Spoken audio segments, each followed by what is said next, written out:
I have a question for you, and I want you to be honest with yourself, with us. How is that New Year's resolution going? Oh, that. Yeah. Yeah. You know the one you probably made at, what, 11:59 p.m. on December 31st?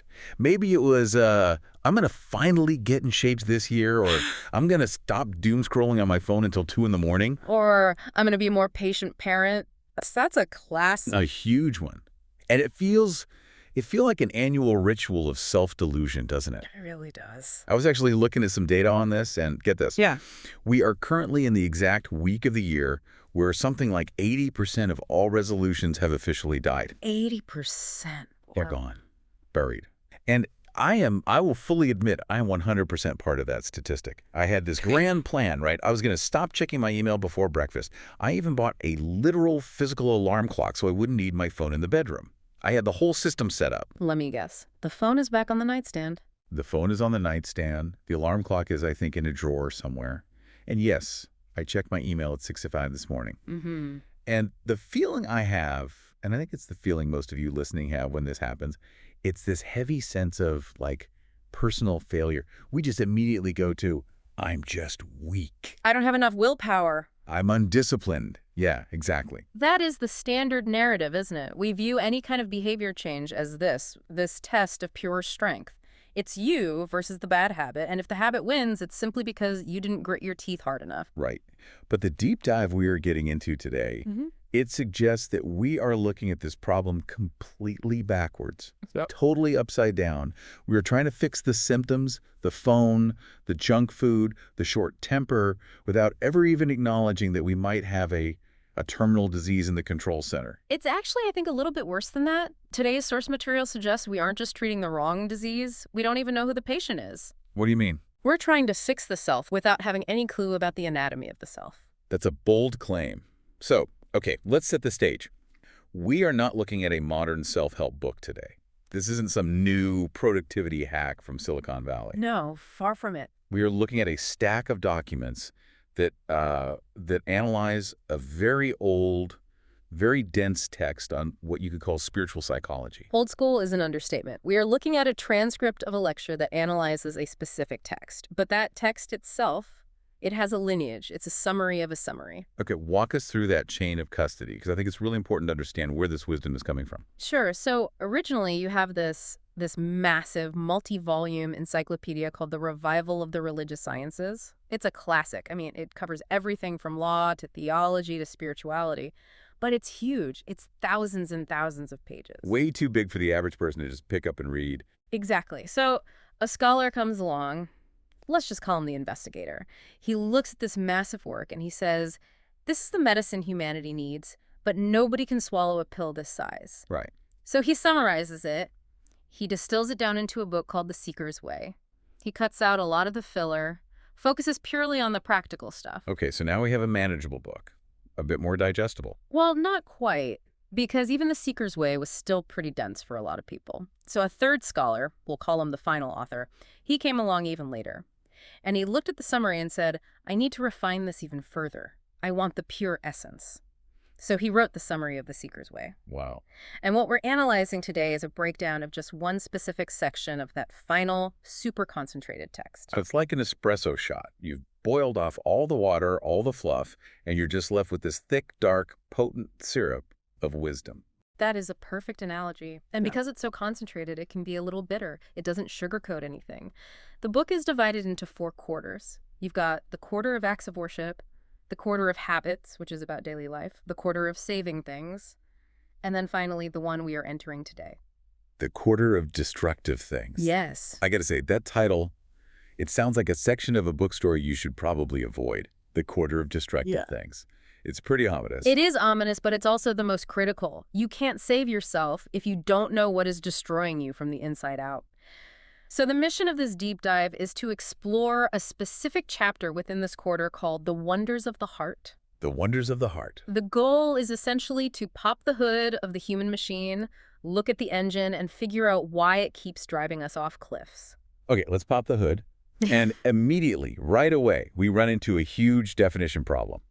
When we say heart in the West, in 2026, we almost always mean emotions. We mean Follow your heart, do what feels good. Right, it's the impulsive romantic side of us. Yeah, the heart wants what it wants. We view the heart as this kind of chaotic, emotional child that we have to indulge, at least manage. But the text defines it differently. Drastically differently. In this source material, the heart is not the child, the heart is the king. The king. Yes. The text uses a very specific a political metaphor, the king and the kingdom. Okay, lay that out for us. What does that mean? Imagine the human being as a sovereign nation. In this kingdom, the heart is the monarch sitting on the throne. It is the absolute command center. And the body. My hands, my eyes, my feet, what are they? The limbs are the servants. Or, maybe more accurately, they're the soldiers. And the rule of this kingdom is absolute. The servants have no will of their own. They are totally incapable of disobedience. Okay. So if the king says move, they move. If the king says strike, they strike. They have no choice. Okay, hold on. I have to push back on this immediately. Because that sounds, I mean, it just sounds experientially wrong. Yeah. You know, when I'm on a diet and I walk past a bakery and my hand just kind of reaches for a donut, it doesn't feel like a royal decree from my soul. No, it doesn't. It feels like a reflex. It feels like my hand is betraying me, like it has a mind of its own. It feels like a betrayal, yes. But the source argues that that feeling is an illusion. The hand is just muscle, bone, and nerve endings. It cannot initiate action on its own. It requires a signal from the central command. So you're saying even that split-second, almost unconscious impulse to grab the donut that came from the king? That order came from the king. Now, the king might be drunk. The king might be asleep at the wheel. The king might be deeply corrupt or just distracted by something shiny. But the order, the initial impulse, it came from the center. So if I punch someone in a fit of rage, I can't turn around and say, oops, sorry, my hand slipped. You cannot blame the hardware for the software's error. This is so central. This is why the source argues that focusing on the limbs, trying to stop your hand from reaching for the phone or taping your mouth shut to stop gossiping, is completely inefficient. It's futile. It's totally futile in the long run. You are basically screaming at the soldiers on the front line when you should be negotiating with the general back at headquarters. This shifts the blame, the responsibility in a really uncomfortable way.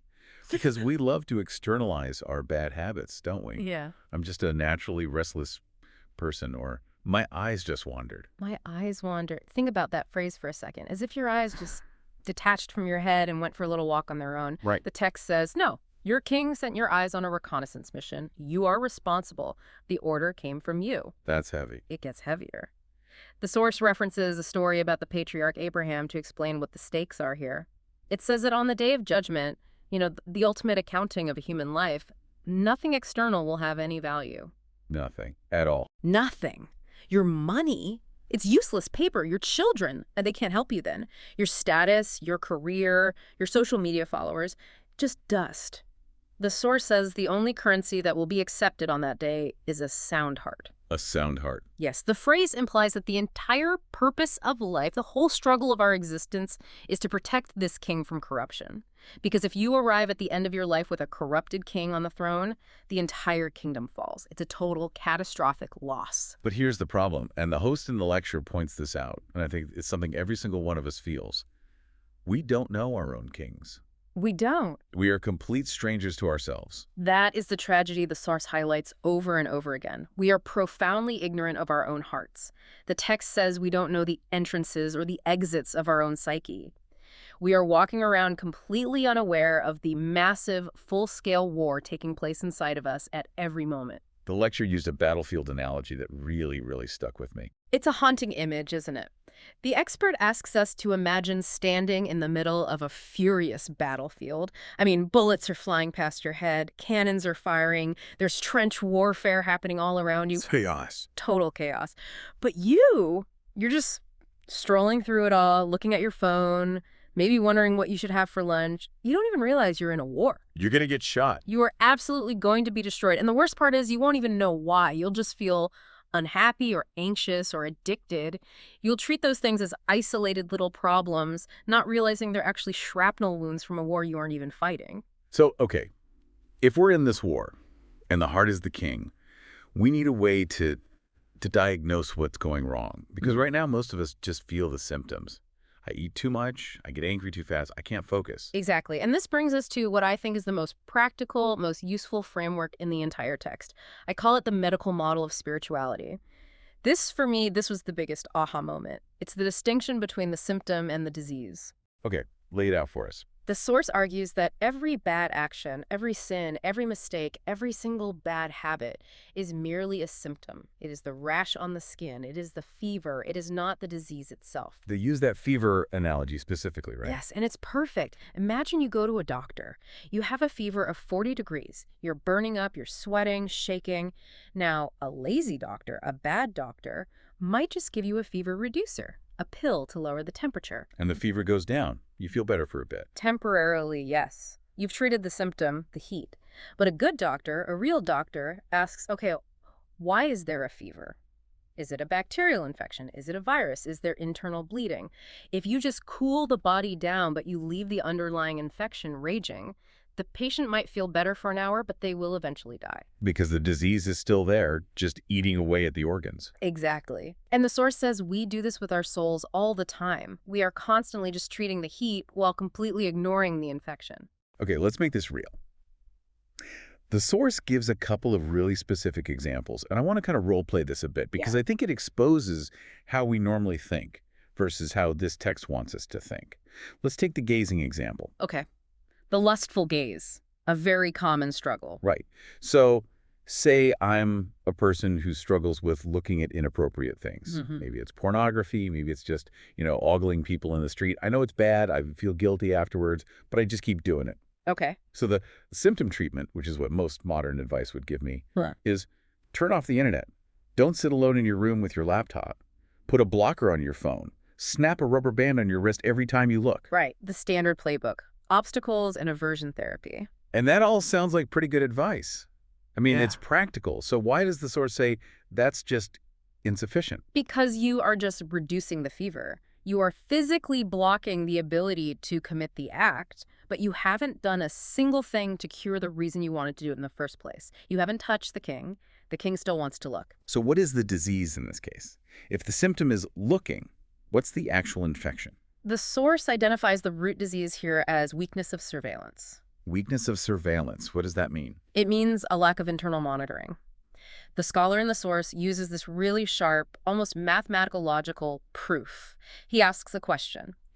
If you were sitting in a room full of people you deeply respect, your parents, your boss, maybe a religious figure you look up to, and they were all watching you, would you look at those inappropriate images? No way. Of course not. I'd be mortified. The thought wouldn't even cross my mind. Why not? Because I know they're watching me. I can feel their presence. I feel their eyes on me. Exactly. You feel surveilled. So the fact that you do look at them when you are alone proves something very, very specific about the state of your heart. You do not feel that same presence from the Creator. You might theoretically know the Creator sees you, but you don't feel it in your bones. Your surveillance muscle has atrophied. That is the disease. Man, that hits hard. That is a tough pill to swallow. It changes the entire solution, doesn't it? Because you can block every website in the world, you can throw your phone in a river, but if you don't fix the weakness of surveillance, that desire is just going to leak out somewhere else. The king is still corrupt. He still wants to look. It's like hydraulic pressure. If you plug one hole, but you don't turn off the water flow, it'll just find a weaker spot in the wall and bruise through there. Precisely. That's a perfect image for it. Okay, let's do the other example, because I think this one is even more common, maybe even universal. Gossip. Backbiting. Ah, yes. The dessert of every conversation. It really is. We love it so much. Did you hear that John completely messed up his presentation? Oh my God, did you see what Sarah was wearing? Can you believe they're getting a divorce? It feels so good in the moment. It's a cheap dopamine hit for sure. So usually when we try to stop gossiping, we just try to treat the symptom. We say, okay, I'm just going to zip my lip. I'm going to stay quiet in meetings. But the source says, again, that's just treating the fever. You have to ask, why does the king want to speak these words? What is the disease? The diagnosis here is profound, and honestly, it's humiliating when you first hear it. The source says the root disease behind gossip is a love of superiority. Wait, unpack that for me. Yeah. How does talking about John's bad presentation make me feel superior? I'm just sharing news. I'm just an observer. Are you, though? Think about the mechanics of it. When you say John failed, what you are really doing is lowering John's status in the eyes of others. You are digging a hole for him, and by standing next to that hole, relatively speaking, you are now taller. It's a status game, a subconscious one. It is a brutal zero-sum status game. There are two ways to be the tallest building in a city. You can either do the incredibly hard work of designing and constructing a genuinely tall, beautiful building, which takes character, effort, and time, or you can just go around and burn down all the other buildings around you. Wow. Gossip is arson. You are burning down other people's reputations so that you can stand there in the ashes and say, look, I'm the tallest one here. I'm the smartest. I am the most moral. That is devastatingly accurate. And it makes you realize why just zipping your lip doesn't work. Yeah. If you don't cure that arrogance in your heart, that deep need to feel better than other people, you'll just find another way to burn them down. Maybe you won't gossip out loud, but you'll be passive-aggressive. Or you'll just judge them silently in your mind. Exactly. The root remains. The disease is still there. It really forces you to stop asking the question, how do I stop doing X? And start asking the much harder question, what part of my heart is broken that makes me want to do X in the first place? That is the entire shift, from simple behavior modification to deep heart reconstruction. Okay, so we have the king, and we have these diseases infecting the king. But the source material adds another layer of complexity here. It's not just an internal sickness, it's an invasion. Yes. This is where we move from the hospital to the battlefield. The text describes the heart as a fortress. A literal fortress. Think high walls, gates, maybe a moat. And there are two armies constantly fighting for control of this fortress. On one side, you have the army of the angels, representing reason, revelation, goodness, clarity. And on the other? On the other, you have the army of the adversary, the devils, the demons, all the negative impulses and whispers. And the prize they're fighting over is the throne. The prize is the heart. And the rule of occupation is very simple. They cannot both occupy the same space at the same time. This is a rule of displacement. If the angels move in and take control, the adversary is evicted. If the adversary moves in, the angels are forced to leave. But the adversary doesn't just go home and sulk, right? They don't just give up. Never. The source says the opposing side is absolutely relentless. Even if you are a generally good person and the good army is in charge most of the time, the bad army is camped right outside the moat. They are constantly patrolling the walls. They are looking for a crack, a weakness, an unlocked door. The outline mentions these things called snatch and grab operations. Yes. The enemy knows they can't always win a full-scale frontal assault. Yeah. So they wait. They wait for you to get tired. They wait for you to get hungry or stressed. They wait for a moment of weakness, and then they storm one of the gates, grab whatever they can, your peace, your focus, your good mood, and cause chaos before retreating. And speaking of gates, Yeah. a fortress is only as strong as its weakest point, right? Yeah. The Force argues that we usually don't get conquered because the enemy smashed down our walls. We get conquered because we left the door wide open. We lowered the drawbridge for them. The source lists several specific breaches in the wall. These are character flaws that basically act as open doors for the enemy, things like greed, envy, haste. But there is one gate that is described as a catastrophic, total failure of security. The gate of anger. I feel like anger is the big gaping hole in the wall for a lot of people. It's certainly one of mine. When I lose my temper, I really feel like I lose my mind. You literally do. The source describes anger not just as an emotion, but as a state where the adversary plays with a human being like a child plays with a ball. That is such a vivid and humiliating image. Yeah. Because you think you're being tough. You think, I'm asserting myself. I'm showing them who's boss. Mm-hmm. But the text is saying, no, you're just a toy. You're a puppet being tossed around by a demon. It completely strips away the dignity of rage, doesn't it? Think about what happens when you are truly enraged. That red mist descends, your rational mind completely evaporates. The king, the sound intellect, is violently overthrown in a coup. And in that power vacuum, the adversary steps in and takes full, direct control of the limbs. And that's when you say the things you can never take back. Yeah. Or do the things you can't undo. Right, and then what happens 20 minutes later? The adrenaline fades. The king wakes up in the dungeon, climbs back to the throne room, looks around at all the wreckage, the broken plate, the crying spouse, the angry email you just sent, and says, what happened? I wasn't myself. We always say that. And according to this text, that is the most accurate statement you can possibly make. You weren't yourself. The fortress was under enemy occupation. So how do we close that gate? How do we defend it? Because when you are in that moment, when the red mist is there, telling someone to calm down is basically a declaration of war. It's the worst thing you can say. It never works. Calm down is useless advice. It's intellectual advice for what has become a physiological problem. So the source gives very specific, very physical interventions. This advice comes from the messenger mentioned in the text. Okay, what's the advice? The first instruction is change your geometry, change your physical posture. If you are angry and you are standing up, sit down. If you are sitting and you are still angry, lie down. Okay, I have to play devil's advocate here. Yeah. If I'm in a heated argument with my partner, we're standing in the kitchen yelling, and I suddenly just drop to the floor and lie on my back, that's going to look insane. It might. They're going to think I'm having a stroke. They're going to call an ambulance. It might look strange, but think about the mechanics behind it. Why do we stand up when we argue? To make ourselves bigger, to threaten, to be ready to strike or to gesture wildly. Standing is a fight posture. That's true. By sitting down, you are immediately reducing your physical height. You are reducing your dominance. You are limiting your range of motion. And by lying down, it is almost physically impossible to be violent while lying flat on your back. You are physiologically grounding yourself. You are using the servants, the limbs, to restrict the damage the corruption can cause. It's like putting the safety on a gun. You're making it physically harder for the adversary to pull the trigger through you. Exactly. And the second piece of advice is even more interesting. Use water. It says to perform ablution, the ritual washing of the face, hands, and feet. Water against fire. That is the direct metaphor used in the text. It says anger is a burning coal placed in the heart. It is fire. The adversary itself is said to be created from fire. And what extinguishes fire? Water. So literally just go splash cold water on your face. It's a sensory reset. The physical shock of cold water on the skin.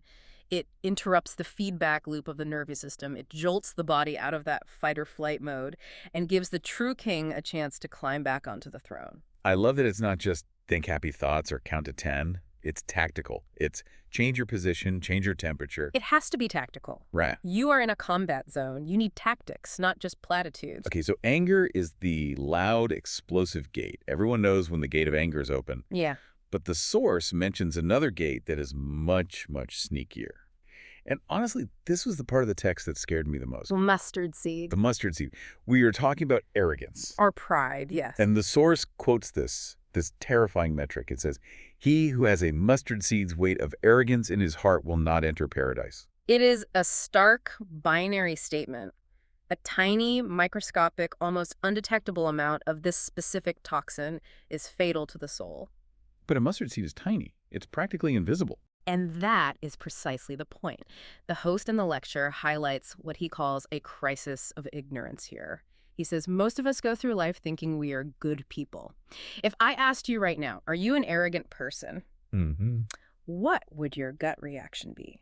My gut reaction would be, no, of course not. I'm a nice guy. I hold the door for people. So arrogant people are like dictators or those tech billionaires who think they own the entire world. Right. We have this cartoon villain idea of what arrogance is, but the source challenges us with a terrifying question. Do you even know the proper definition of arrogance? Do you know the symptoms? Because if you don't know what it looks like, how can you be so sure you don't have a mustard seed of it buried somewhere deep in your heart? Okay, well, let's define it then, because I really do struggle with this. Yeah. Is confidence arrogance? If I'm good at my job, and I know I'm good at my job, is that the mustard seed? Do I have to hate myself and think I'm worthless to be humble? No, absolutely not. And that's a crucial distinction the text makes. Knowing you have a gift from the creator intelligence, strength, a particular skill, that is not arrogance. That is just knowledge. That's self-awareness. Okay. If you then attribute that gift back to its source, if you say, I am strong because I was given strength, that is gratitude. That's the opposite of arrogance. So what is arrogance then? What is the poison? According to the source, arrogance is two things. First, it is rejecting the truth when it's presented to you. But second, and far more commonly, it is looking down on other people. It is the subtle internal belief that I am inherently better than him. Oh. It's that feeling of superiority we talked about with gossip. I am more moral than her. I am smarter than them. My group is better than their group. It's the I versus them mentality. Yes. And that can happen in a split second. A flash of judgment. A feeling of contempt.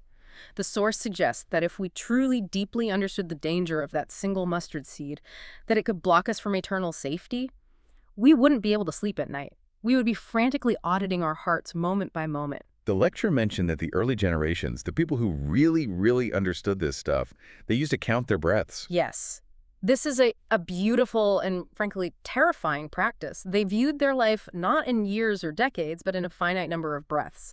They would estimate that a human being has, say, a set number of breaths, maybe a few 100,000, and it's a countdown. 100,000. 99,000, 99,999. 99,998. And with every single breath, the state of the heart matters. They were performing a continuous audit because, and this is a key insight from the source, just because you are humble today doesn't mean you will be humble in 10 minutes. The heart turns. It's not stable. The heart turns. That is actually the linguistic root of the word for heart in the original language of the text. It means that which flips or that which turns over. It is unstable by its very nature. You can be sincere and humble at 9:00 a.m., and then someone pays you a nice compliment at 9:05, and suddenly the king is drunk on praise and looking down on everyone else. So the fortress isn't something you build once and then you can just retire. It's not like, okay, great, I did my spiritual work in my 20s, now I'm good to go. Not at all. You are the night watchman of your own soul. And it is a lifelong shift. You can never say, okay, I've fixed my arrogance, I'm done with that problem. The very moment you say, I'm done, you have become arrogant. You've just opened the gate again. That sounds exhausting, honestly. I mean, truly. If the enemy is always circling and the heart is always flipping and one tiny mustard seed can ruin everything, is there any hope? What is the weapon we can use to actually keep this fortress safe without losing our minds from the stress of it all? This leads us to the final segment of the outline, and it's the ultimate solution provided by the text, the cure. The ultimate weapon is remembrance. Remembrance. Specifically, the remembrance of the Creator. The text outlines what we could call the physics of the spirit. It goes back to that displacement rule we talked about earlier. The adversary and the remembrance of the Creator cannot exist in the same space at the same time. Like light and darkness. Precisely. It's a perfect analogy. If you turn on a light switch in a dark room, the darkness must flee. It doesn't have a choice. It can't coexist with the light. The source describes the adversary with a very specific title, the sneaking whisperer. Why sneaking? What's the mechanic there? The mechanic described is fascinating. It says that when the Creator is mentioned, when he is remembered, the enemy physically shrinks, withdraws, and hides. He becomes small and powerless. But when the human becomes heedless, when we get distracted by the world, when we forget, the enemy expands, grows bold, and returns to the throne. So it's a constant pressure game. It's a game of occupying territory in the heart. Exactly. So the advice given is to keep the noise of remembrance constant. To keep the tongue, as the text says, wet with praise, with glorification. To keep the frequency of the fortress tuned to a channel that the enemy cannot jam. But here's the question I always have with this stuff, and the host in the lecture asks it too. What if I'm just saying words? What if I'm saying praise be to the Creator on my tongue, but in my mind, my heart, I'm thinking about my grocery list or that email I need to write. Is it still effective? Or am I just being a hypocrite? This is the most common doubt, I think, for everyone. We feel like if our heart isn't 100% in it, then it's fake and it doesn't count. But the source gives a very practical, very encouraging answer. It says, start with the tongue. Just say it, even if you don't feel it. Just say it. Keep the machinery moving. Even if the heart is distracted, the act of the tongue is still a defense. For one thing, it's better than silence. Because if your tongue is busy with remembrance, it cannot be busy with gossip or complaining. It's a physical blockage of evil. That makes sense. Yeah. Occupy the channel. Right. But it's more than that. The argument is that eventually the heart will synchronize with the tongue. It's a kind of fake it till you make it approach to spiritual connection. You drive the physical action forward until the internal state catches up and aligns with it. The lecture mentions the use of beads, right? Like our rosary or prayer beads. Yes. And in our modern minimalist mindset, we might look at that and say, oh, isn't that just a ritual or a superstition? Do I really need a tool for this? But the source defends it as a tactile reminder. It's an anchor. Exactly. If you are holding beads in your hand, if you're just clicking them through your fingers while you're in a meeting or driving, it is a physical sensation that constantly reminds you, hey, you're supposed to be on duty right now. Guard the fortress. It helps keep that internal monologue positive because, and this is the key, silence is not empty. What do you mean by that? We think if we aren't actively thinking about something, our mind is blank. But the mind is never blank. It is a vacuum that nature abhors. It is waiting to be filled. If you don't intentionally fill your internal monologue with light, with remembrance, the adversary will fill it with dust. He will fill it with anxiety about the future, with envy of your neighbor, with replaying that stupid argument you had back in 2018. So you have to actively occupy the territory, or the enemy will do it for you. You have to keep the lights on, always. Man. Okay, let's try to pull all of this together. We have covered a huge amount of ground today. We have. It's a lot to process. We started with the king and the kingdom, this idea that our behavior, our hands, our eyes, our tongue, are just servants. If they're misbehaving, it's not their fault. It's because the king is corrupt. Right, the problem is at the top. Then we move to that medical model. Stop treating the symptoms, the specific sins or bad habits, and start diagnosing the real disease in the heart.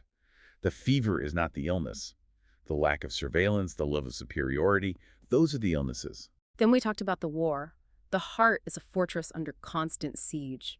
We have to watch the gates, especially that explosive, obvious gate of anger and the hidden, tiny, fatal gate of arrogance. And finally, the ultimate weapon, remembrance.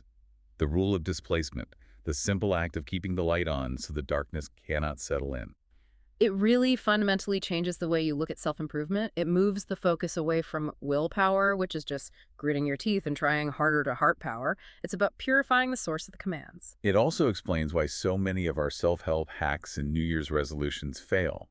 We're trying to repaint the walls of the fortress and fix the broken windows while the enemy is already sitting in the living room drinking our coffee. Exactly. We are rearranging the furniture on the Titanic. The text is screaming at us. Go to the bridge. See who is steering the ship. And that leads us to the final thought for today. The source mentions something incredibly profound, almost in passing, that the divine stands between a person and their own heart. We don't even have full ownership of our own internal processing. It's a deeply humbling thought, isn't it? We are not as in control as we like to think we are. We're not the owners of the fortress. We're the caretakers. We've been entrusted with it. So the question we want to leave you with today is this. If the heart is a throne, and there is always a ruler sitting on it, and if you are not actively, right now in this very moment, guarding that fortress, who is sitting on your throne? Or what is sitting on the throne? Is it your ego? Is it your anger? Is it your greed? Is it the adversary? Or is it the true king that belongs there? A little existential crisis for your commute home. The best kind to have. That's it for this deep dive into the fortress of the heart. We'll catch you next time. Watch the gates. Keep the walls strong.